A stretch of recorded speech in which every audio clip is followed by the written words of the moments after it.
নমস্কার। আবারও ঘনিয়ে আসছে বিপদ। শিক্ষকদের মাথার উপর ঝুলছে আদালতের খাঁড়া।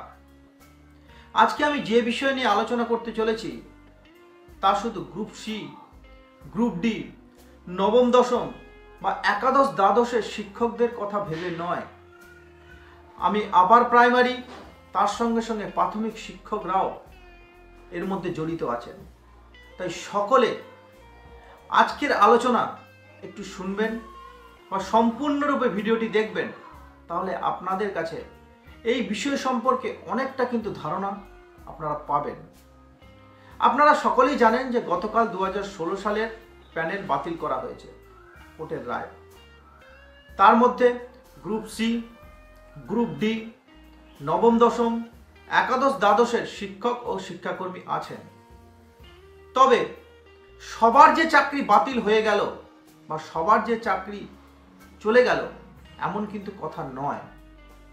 গ্রুপ সি 783, গ্রুপ ডি 1741, নবম দশম 993 এবং একাদশ দ্বাদশের শিক্ষকদের 810 জনের, টোটাল 4327 জনের চাকরি কিন্তু বাতিল হয়ে গেল। এই 4327 জন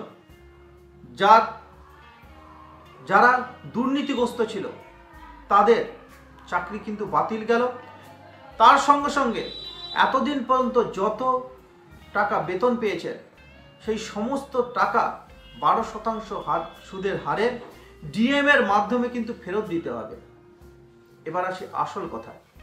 যারা ভাবছেন আমাদের কি হবে, বুকের ভেতর দুরু, তারা দুর্নীতি করার আগে একবার হলেও ভাববেন এবার কিন্তু আদালতের চাবুক পড়তে পারে আপনাদের উপরেও।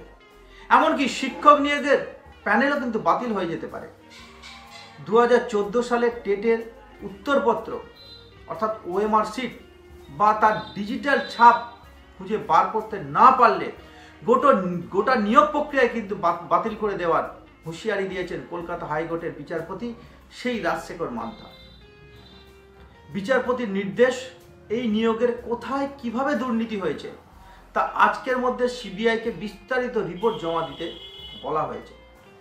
চার্জশিটের প্রতিলিপিও কিন্তু মামলার সঙ্গে যুক্ত সব পক্ষকে দিতে বলা হয়েছে।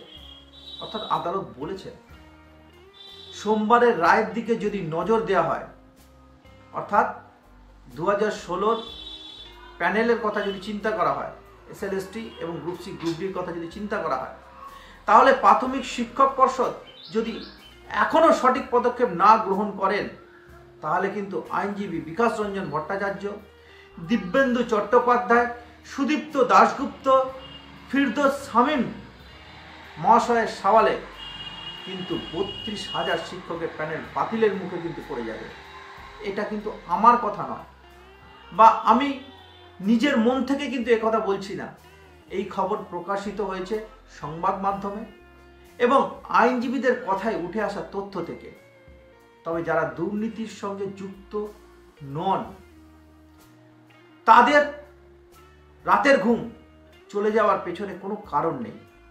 যারা স্বচ্ছভাবে নিয়োগ পেয়েছেন তাদের ঘুম কিন্তু উড়ে যাবে না, বা তাদের ঘুম উড়ে যাবে এটা কখনোই বাঞ্ছনীয় নয়।